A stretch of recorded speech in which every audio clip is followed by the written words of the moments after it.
In the remote high plains of Silver Ridge, Wyoming, where the wind cuts across empty land like a sharpened blade, an old rancher named Jack Rourke walked his fence line at sunrise, the way he'd done every morning for the past 15 years.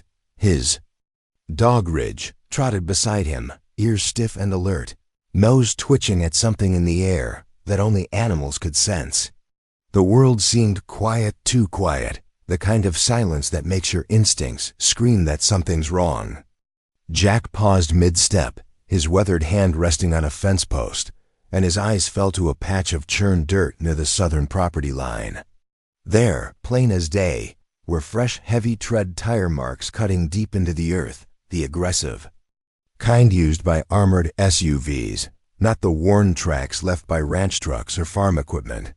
Ridge growled low in his throat, a sound Jack had learned never to ignore. The cartel thought Silver Ridge was an easy place to expand their operations. A forgotten strip of land where the law moved slow and no one would have the courage or the means to fight back.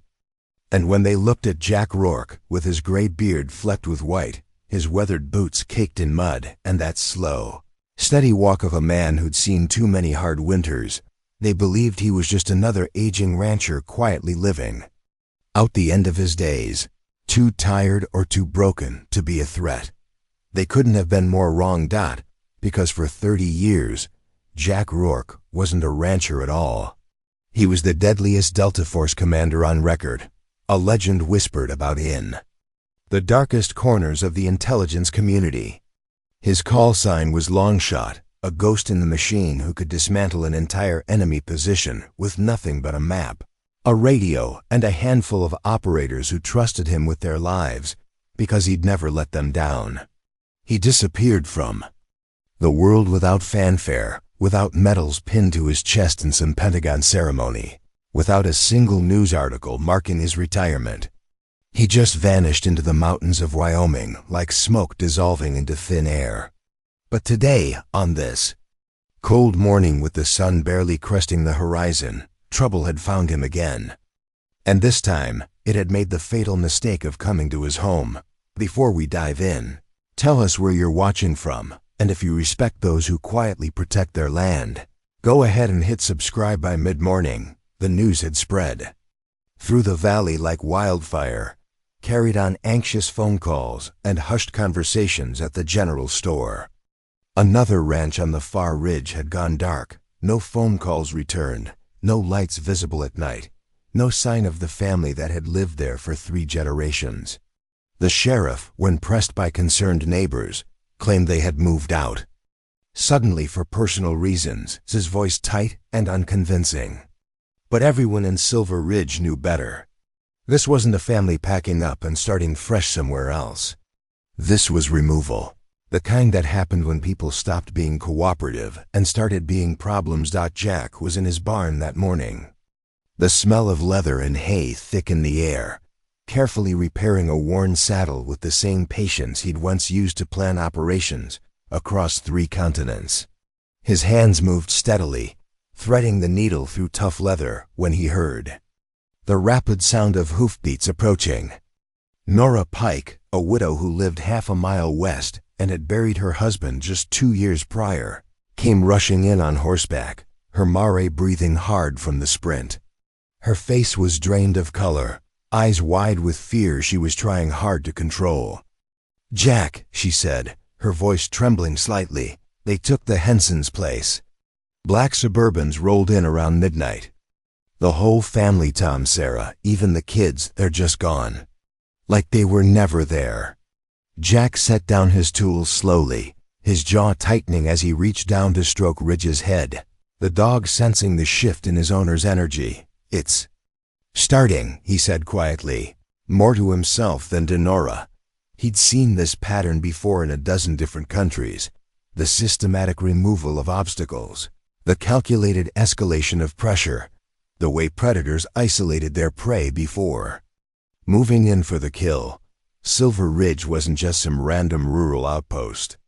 It sat at the convergence of a network of old dirt roads and forgotten mountain passes, perfect for smuggling fuel, laundered money, and unmarked cargo across state lines without attracting federal attention. The cartels had been quietly buying land in surrounding counties for months, using shell companies and cash transactions that didn't raise red flags with local authorities who were already stretched thin. Now they wanted Silver Ridge too, and they were done being patient. Later that afternoon, as storm clouds gathered on the horizon, 3 black SUVs with tinted windows rolled up the gravel drive to Jack's front gate, their engines purring with the confident sound of expensive machinery. Out stepped Raul Serrano, a cartel lieutenant who carried himself with the rigid posture of someone with military training, maybe a former Marine who'd traded his oath for cartel money, or perhaps a soldier from one of the Mexican Special Forces units that had been corrupted from within. His men fanned out across Jack's property with practiced efficiency, pretending to admire the land and the view while their eyes were actually mapping sight lines, identifying cover positions, and noting potential exits. "Beautiful place you have." "Here, Senator," Serrano said smoothly in lightly accented English, his tone pleasant, but his eyes cold and calculating. "Peaceful, quiet. Our investors are very interested in purchasing this property. We're prepared to make you a generous offer, far more than market value." Jack didn't even look up from the fence post he was inspecting, his movements unhurried and deliberate. "Not for sale," he said simply, his voice carrying no emotion, no negotiation, no room for discussion. Serrano's smile hardened at the edges, the pleasant mask slipping just slightly to reveal the predator underneath. "We prefer voluntary agreements, of course. It's cleaner that way, better for everyone involved. But I should be honest with you, Senator, we don't wait long for answers. You have 24 hours to reconsider. After that, things become more complicated." Jack finally turned to face him, and for the first time, their eyes met directly. "Your clock doesn't run my life," Jack said quietly, his voice steady as granite.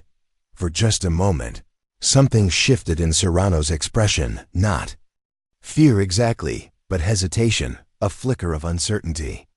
It wasn't because of Jack's words, which were simple enough. It was because of the unchanging calm in his eyes, the complete absence of intimidation or anxiety. It was the look of a man who had seen war up close, who had walked through fire and emerged on the other side, and who didn't fear it anymore, because he understood it better than the men trying to threaten him. Serrano had spent years reading people, identifying weakness, exploiting fear. But standing there in front of this quiet rancher, with gray in his beard and dirt on his boots, he saw none of those things. And that made him profoundly uncomfortable. In a way he couldn't quite name, when the SUVs finally vanished over the ridge, their dust trails dissolving into the afternoon haze, Jack stood motionless for a long moment, watching until even the sound of their engines faded completely. Then he locked the gate with deliberate care, walked across his property to the weathered tool shed that leaned slightly to one side, and pulled open the old steel storm cellar door that was half buried under hay bales and years of accumulated debris. Most people would have seen nothing but forgotten farming equipment and cobwebs. But Jack descended the narrow wooden steps into a dim bunker he'd built himself, reinforced with concrete and steel, where a satellite phone wrapped carefully in oilcloth sat waiting in a metal lockbox. He powered it on, waiting for the encrypted signal to connect to a network that didn't officially exist. "This is Longshot," he said quietly into the receiver, his voice carrying the weight of years and unspoken history. "I'm calling it in." The first to respond was Caleb Navarro. Call sign Dust a Sniper, Jack had personally trained in the mountains of Afghanistan. A man who could read wind and distance like other people read books.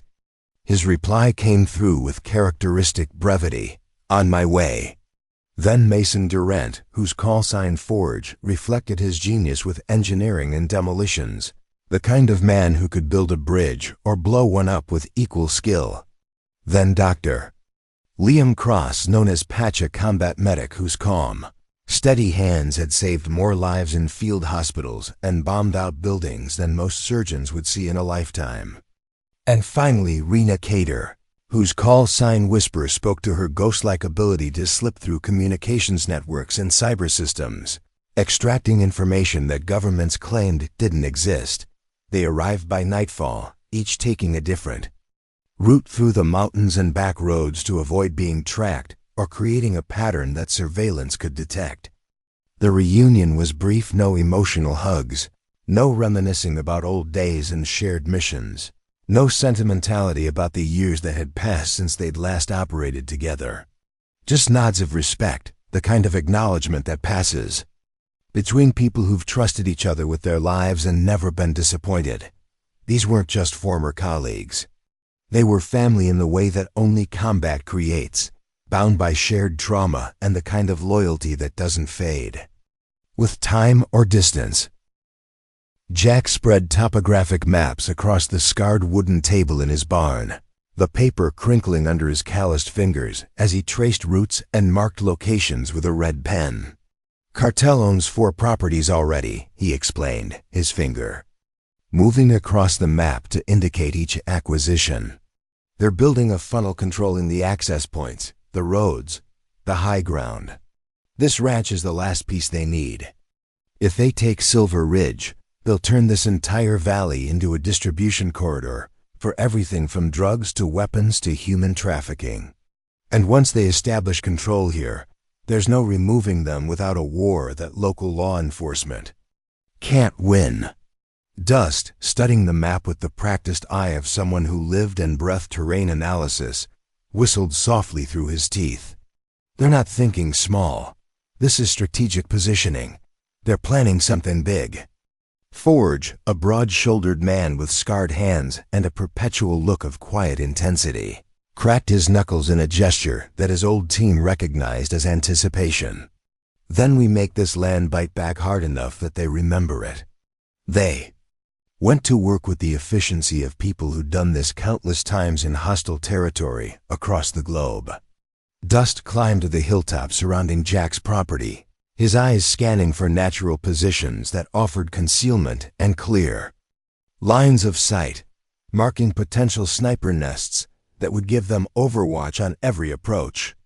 Forge, moving with surprising stealth for a man his size, dug shallow trenches along the main dirt lanes leading to the property and carefully buried low-yield directional charges, nothing that would kill indiscriminately, but enough to disable vehicles and create chaos when the moment demanded it. Whisper, her laptop and equipment spread across a makeshift workstation, set up a low-profile communications station inside the grain shed, tapping into local radio frequencies and cellular networks to monitor cartel chatter. Patch, ever the pragmatist, turned an abandoned storage room in the barn into a trauma bay, stocking it with medical supplies, setting up an improvised operating table, and preparing for the possibility that this wouldn't end without bloodshed. Then, as the first stars began appearing in the darkening sky, Whisper suddenly stiffened at her station, her fingers flying across the keyboard as she isolated a conversation she'd intercepted. Her face went pale in the glow of her monitors. "I've got encrypted chatter," she said, her voice tight with urgency. "Serrano's boss, El Venado, they call him, he's coming personally. And according to this conversation, he's not waiting the 24 hours. They're moving tonight." The night air turned sharp and cold as the temperature dropped, and in the distance, the low rumble of multiple engines echoed across the valley like approaching thunder. Headlights appeared on the horizon, not just 1 or 2, but 12 cartel vehicles moving in tight formation, their high beams cutting through the darkness like searchlights hunting for prey.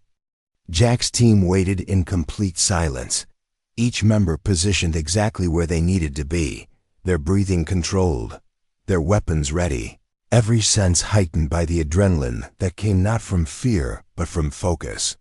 "Hold," Jack whispered into his radio, his voice barely audible even through the encrypted channel. "Let them commit. Let them think they have the advantage." The convoy rolled confidently into the narrow west lane that cut between 2 rocky outcroppings, the vehicles bunching together as the terrain forced them into a natural bottleneck, Exactly what Jack had anticipated. Exactly what Forge had prepared for. That's when Forge, watching from his concealed position with his finger hovering over a simple detonator, triggered the first trap. There was a brilliant flash of light followed by a concussive boom as dirt and rock erupted upward with devastating force. The explosion catching the lead truck directly underneath and flipping the heavy vehicle onto its side like a child's toy, creating an instant roadblock that trapped the rest of the convoy behind it. Chaos followed immediately. Dust, positioned on a hilltop 600 yards away with his rifle resting on a stabilized bipod, opened fire with methodical precision. But these weren't kill shots. Jack had been explicit about that. Dust aimed for knees, elbows, weapon hands, shoulders, disabling shots that took fighters out of the battle without ending their lives. The cartel soldiers shouted in confusion and panic, firing blindly into the darkness at an enemy they couldn't see, their muzzle flashes revealing their positions while dust remained invisible in the night. Jack moved like a shadow through the sagebrush, using the darkness and his intimate knowledge of the terrain to his advantage, flowing from cover to cover with the practiced efficiency of someone who'd spent decades operating in hostile environments. 2 cartel gunmen rounded the corner of the barn, their weapons raised, scanning for targets. Jack dropped both of them with 2 precise shots before they even registered his presence, their bodies crumpling to the ground as non-lethal rounds from his modified weapon system took them down hard, but left them breathing. Inside minutes, the entire cartel assault collapsed like a house of cards. Half their vehicles were disabled, tires shredded by spike strips Forge had buried, engines destroyed by precision shots, windshields shattered. Dozens of fighters were wounded, disarmed, and zip-tied with military-grade restraints, their weapons confiscated and stacked in a pile, not killed. Jack had insisted on that from the beginning, even when his team questioned the wisdom of showing mercy. "We're not murderers," he'd said firmly. "We're operators. There's a difference. We do what's necessary, nothing more." Serrano, realizing the battle was lost and his men were being systematically dismantled, tried to escape on foot, sprinting toward the tree line with the desperation of someone who knew what failure meant in his organization. But Jack anticipated the move, intercepted him before he made it 20 yards, and slammed him hard against a fence post, the impact driving the air from Serrano's lungs. A single calculated strike to the jaw and Serrano went down, unconscious before he hit the ground, before anyone could celebrate the victory. Whisper's voice cut through the radio with urgent intensity. "Longshot, we have a bigger problem. I've intercepted encrypted signals. El Venado is inbound with what sounds like a professional team. Former military, well-equipped. These aren't street soldiers. He's bringing specialists." Jack exhaled slowly, his eyes scanning the battlefield around him, the disabled vehicles, the wounded cartel members, the evidence that they'd won this round, but the war was far from over. "Then the real fight starts now," he said quietly into his radio. "Everyone, regroup at the barn. We've got maybe an hour to prepare for what's coming next."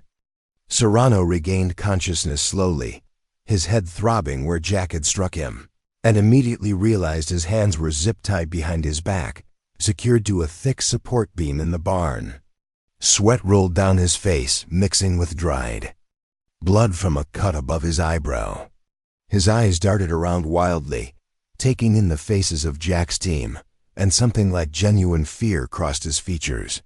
"You don't understand," he said hoarsely, his voice cracking with desperation. "El Venado isn't like the others. He was Mexican Special Forces trained by your own military in counterinsurgency tactics at Fort Benning. He knows exactly how men like you operate. He thinks like you. He'll anticipate everything you do." Whisper, working furiously at her laptop across the barn, confirmed the intelligence with increasingly alarming details. Her fingers flew across the keyboard as she intercepted communications and analyzed movement patterns. "Longshot, we've got a serious problem," she said, her voice tight with professional concern. 3 tactical teams approaching from different vectors, north, east, and south. They're not rushing in blindly. They're coordinating. She pulled up thermal imaging from a hacked satellite feed. Belt-fed machine gun mounted on a reinforced truck. Multiple RPGs. Commercial drones equipped with thermal cameras for overwatch. They'll see our heat signatures even in cover. And there's a contracted civilian helicopter circling the perimeter, probably equipped for suppression fire. As dawn broke across the horizon, painting the sky in shades of orange and red that seemed almost mockingly beautiful given what was coming, El Venado appeared at the edge of Jack's property. Through his binoculars, Jack studied the man carefully, lean and athletic, his face marked by old scars that told stories of previous battles, moving with the disciplined economy of motion that only came from years of professional military training. His men moved with military precision, using proper spacing, communicating with hand signals, checking corners and clearing angles. This wasn't a sloppy cartel hit thrown together by street thugs with more courage than training. This was a trained unit executing a coordinated assault, and they were terrifyingly good at it. The battle that followed was brutal and grounded in harsh reality. Nothing like the choreographed action sequences people see in movies. Dust, positioned on his hilltop with sweat stinging his eyes despite the cold morning air, took careful aim at the incoming drones that buzzed overhead like mechanical insects. His shots were precise, destroying the sensors and cameras mounted on their undersides, sending them spinning out of control and crashing into the brush, effectively blinding El Venado's aerial advantage. Without those eyes in the sky, the cartel team lost their ability to track movements and anticipate defensive positions. Forge, reading the flow of the battle with the tactical sense he'd developed over decades of combat engineering, triggered charges that collapsed an old cattle chute at a critical moment, blocking a flanking path that would have allowed Venado's southern team to envelope their position. The crash of falling timber and twisted metal created a temporary barrier that bought them precious minutes. Cross, true to his nature as a medic who'd taken an oath to preserve life, actually dragged a wounded cartel fighter to cover behind a water trough when the man was caught in the crossfire, applying a tourniquet to his leg even as bullets cracked overhead, because even enemies deserved to live, even in the middle of a firefight. His team didn't question it.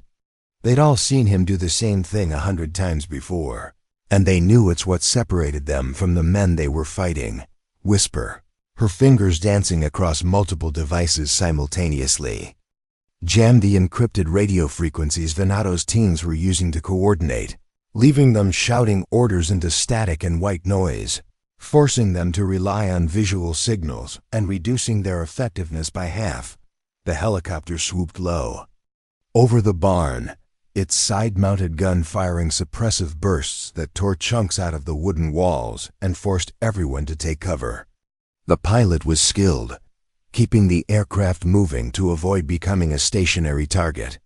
But Forge had anticipated this possibility and triggered a timed flare device he'd rigged on the barn roof, a brilliant white-hot magnesium flare that blazed like a small sun, blinding the helicopter's thermal cameras and infrared systems, forcing the pilot to pull back sharply before he flew blind into the ground. El Venado, watching his carefully planned assault fall apart piece by piece, made the decision that professional soldiers sometimes have to make. He pushed forward personally, leading from the front, attacking with the focused intensity of someone who had survived real wars and knew that battles were won by leaders willing to take the same risks they asked of their men. Jack met him in the open paddock between the barn and the main house, both men recognizing immediately what the other was: not a criminal and not a hero, just professional warriors who'd ended up on opposite sides of a fight neither had started.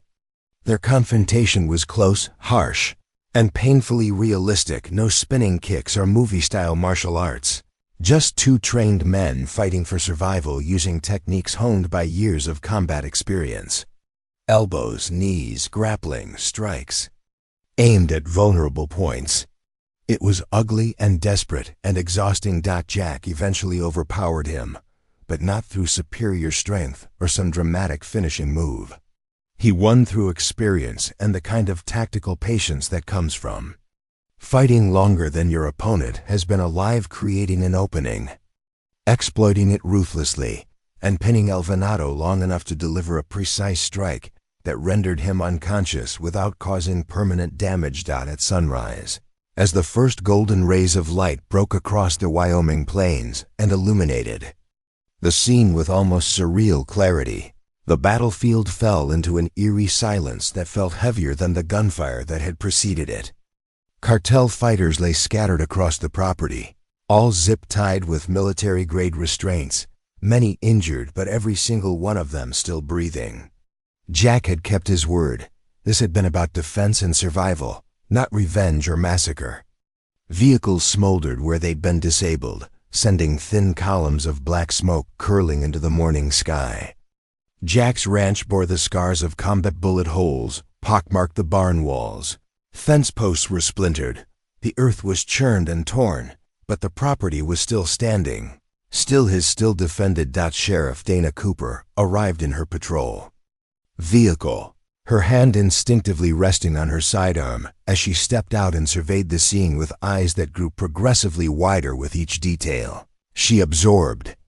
She'd been sheriff of this county for 12 years, had dealt with bar fights and domestic disputes and the occasional drug bust, but nothing in her experience had prepared her for what looked like the aftermath of a small war fought on American soil. "Jack," she said slowly, her voice caught somewhere between shock and awe, "this looks like a full military operation. What the hell happened here? Who are you people?" Jack, leaning against his barn with Ridge sitting calmly beside him, simply met her gaze with those steady, unchanging eyes that had unnerved Serrano days earlier.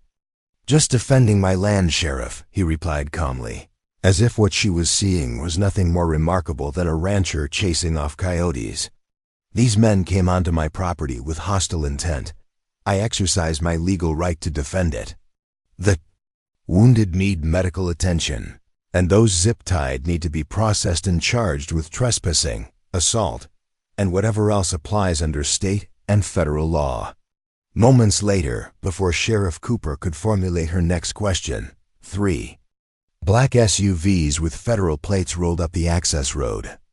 FBI Special Agent Marcos Reyes stepped out, his sharp suit somehow still crisp despite the early hour, scanning the scene with the professional interest of someone who'd spent years investigating organized crime and cartel operations. His eyes moved methodically from the disabled vehicles to the restrained fighters to the tactical positions that were still evident in the landscape, and Jack could see him mentally reconstructing the battle, understanding the level of skill and coordination it would have required. Reyes studied Jack for a long time, his gaze penetrating and analytical, clearly recognizing that the man standing before him was no ordinary rancher. But he was smart enough, or perhaps experienced enough with classified operations, not to ask questions he knew wouldn't be answered.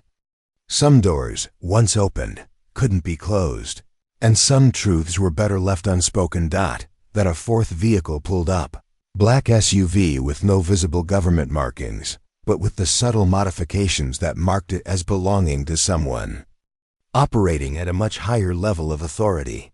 Out stepped CIA liaison Addison Clark, a man in his 50s with silver hair and the kind of calm demeanor that came from decades of managing covert operations across hostile territories. His hands were casually tucked in his pockets, his expression neutral but his eyes sharp and knowing. "Longshot," he said quietly, nodding once in acknowledgement. There was respect in his voice, the kind that couldn't be faked, the recognition of one professional for another. "You still know how to make a statement. Half the intelligence community is lighting up right now trying to figure out who just dismantled a cartel operation in rural Wyoming." Jack ignored the greeting, his jaw set firmly as he locked eyes with Clark. "Silver Ridge stays safe," he said, his voice carrying the weight of non-negotiation. "No cartel presence, no retaliation, no civilians caught in crossfire. You clean up the rest, the networks, the supply lines, the corruption that let them get this far in the first place. That's your job. Mine ends at my property line." Clark nodded slowly, pulling out his phone and making a brief call that consisted of nothing more than a few coded phrases. "Already in motion," he said when he hung up. "By tomorrow morning, every cartel cell within 200 miles will be rolled up. Assets frozen, distribution networks disrupted, and the locals who enabled them will find federal investigators asking very uncomfortable questions." He paused, studying Jack with something that might have been curiosity. "You could have called U.S. sooner. We would have handled it." "No," Jack said simply. "You would have turned it into a federal circus, media attention, congressional hearings, and the people of this valley would have been caught in the middle while bureaucrats argued about jurisdiction. I handled it the way it needed to be handled, quickly, quietly, and with minimal collateral damage. For the first time since the sun had risen, the people of Silver Ridge, the neighbors who'd been watching from a safe distance, the widow Nora Pike who'd warned Jack days earlier, the handful of ranchers who'd refused to sell and wondered if they'd made a fatal mistake, began to understand something profound.